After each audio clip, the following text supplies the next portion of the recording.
नमस्कार जय जगन्नाथ मु शाश्वती आपण समस्त को वेलकम करुची मोर यूट्यूब चैनल शाश्वती श्रेया लाइफस्टाइल।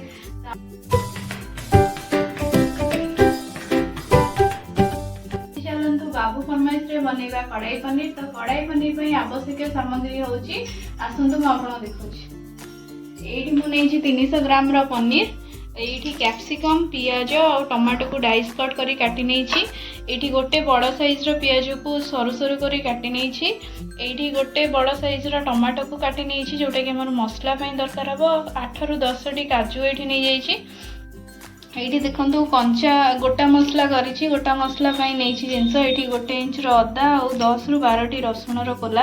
ये किसी गोटा मसला नहीं। ये 2टी गुजराती अच्छी गोटे तेजपत्र अच्छी अल्प किसी जीरा 2टी सुखिला लंका ये गोटे ये डालचीनी गोटे नहीं। ये 2टी लवंग ये 10 ରୁ 12 टी गोलमरीच नहीं। गोटा मसला गुरा पड़ेगा। ये किसी गुंड मसला नहीं जो थे अच्छी लुण हलदी गुंड ये मीट मसला नहीं। ये कसूरी मेथी नहीं। आउ कि आमर आवश्यक हम तेल रिफाइन तेल किसी दरकार हम सोरिष तेल किसी दरकार हम। तो चलतु आज बनइबा स्पेशल कढ़ाई पनीर आसतु देखु। एवं कढ़ाई मु बसई देती कढ़ाई ताती आसला तेल। एवं चलतु पनीर को फ्राए करने। मुझे पनीर गोटे गोटे कर ऐड कर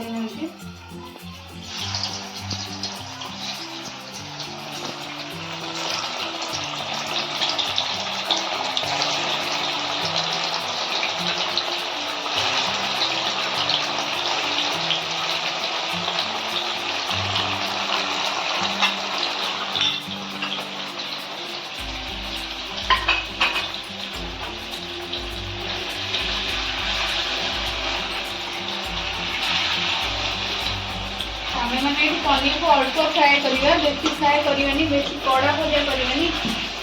कड़ा भजा करने द्वारा पनीर टा टाण हो जाए भल लगे खाइबा सफ्ट लगे।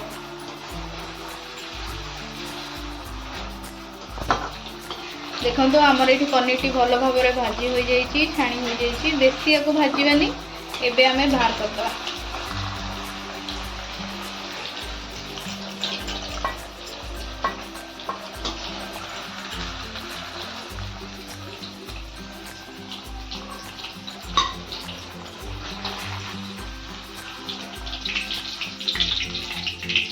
तो देखो ये आमर पनीर सब बाहर जाइए। एबे चलतु से तेल में कैप्सिकम को फ्राए करदे। कैप्सिकम पियाज और टमाटो एक साथ फ्राए करदे। गला बेले बागे बसे तेल पड़ जाए संभावना अच्छी। जमी मो हाथ में पड़ा आपण मैंने सेफ्टी नहीं करेंगे। आपको भी हमें बेसी फ्राए करवानी जस्ट अल्प अल्प फ्राए करिया। कंचा कंचा रही क्रंची क्रंची लगे भल लगे।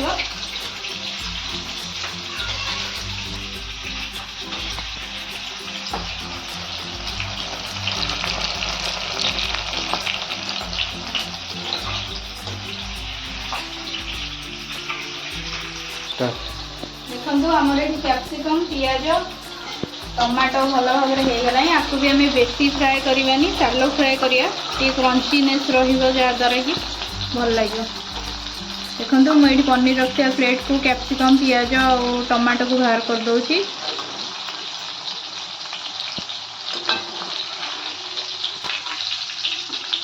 चलतु आमर तो फ्राए पनीर कैप्सिकम आउ पियाज बाहर करने मसलार प्रस्तुति करवा। ये मसला को आम आगे भाजीदबा ग्राइंडिंग करके प्रिपेयर करवा।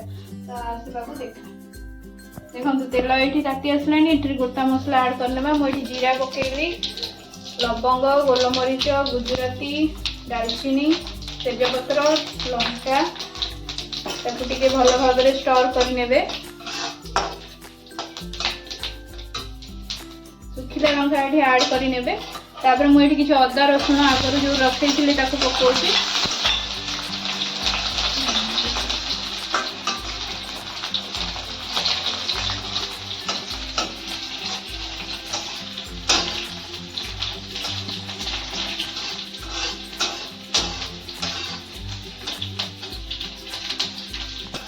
देखो अदा रसुण टी गोल्डन ब्राउन हो जाए। पियाज देदेबा।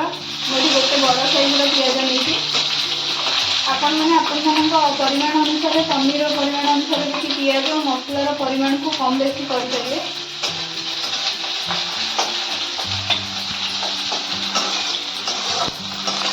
आम ये पियाजटी को भल भाव में जारी ने जमी गोल्डन ब्राउन हो पियाजटी। तो मसला भी आमर जल्दी कषी हो द्वारा ये आम अधा प्रोसेस करदे मसला ग्राइंडिंग करे आउ अधा प्रोसेस।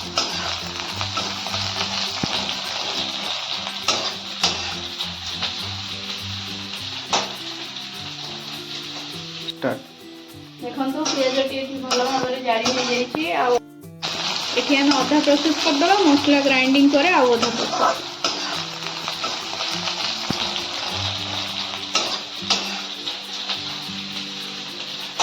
देखो पियाजटी ये भल भाव में जारी हो जाए अल्प किसी समय अच्छी पियाजटी जारीवाटा बहुत कष्ट प्रोसेस टी टाइम टेकिंग लगे आपण पेसेंस भी जारे और पियाजटी भल भाव में जारी हेले तरकार कलर भी भल आसी था और टेस्ट भी भल आसो। तेणुक आपण मैंने यही समय टे पियाजटी को भल भाव में जारी ने। देखो आमर ये पियाजटी भल भाव में जारी हो जाए। देखो केते गोल्डन ब्राउन हो जाए। यही समय आम टमाटो और काजू को ऐड कर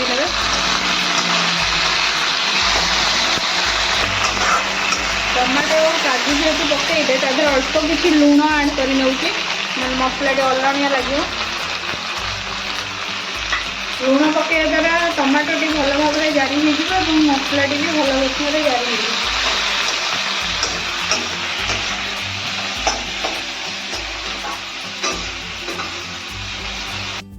हो आम ये मसला टी भल भाव में जारी हो जाए। आपको आम प्लेट को बाहर कर गैस को मुझे बंद कर दूसरी मसलाटी को आम अल्प किसी समय ठंडा हाँपाई छाड़ी ना। ठंडा है तो ग्राइंडिंग जार भल भाव में एक स्मूथ पेस्ट प्रस्तुत करवा। देखो मुझे मसलाटी को प्लेट को बाहर कर दूँ।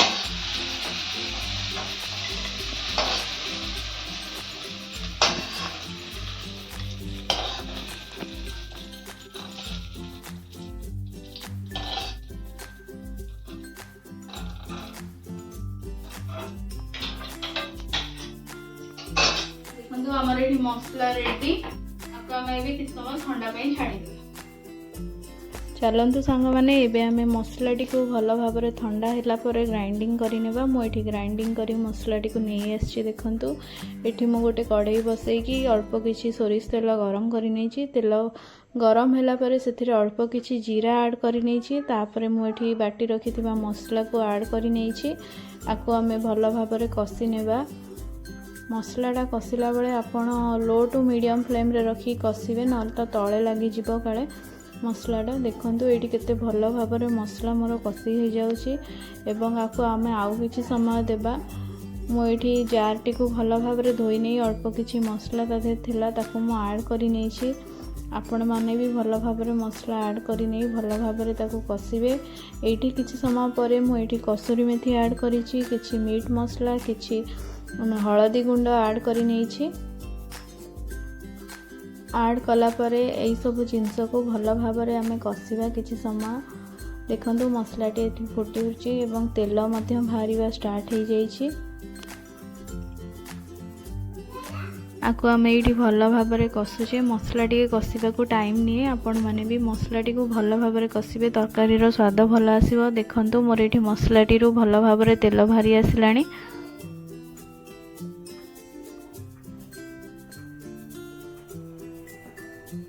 देखो मसलाटी भल भाव में कषि जाइए मसलाटी को भल भाव में कषिबे। तापर ये मु पनीर आगुरी भाजी रखी पनीर कैप्सिकम पियाज और टमाटो को ये ऐड कर भी अल्प समय में मसला सहित मिसई कषा ताकि मसला टी पनीर और कैप्सिकम सहित लगे।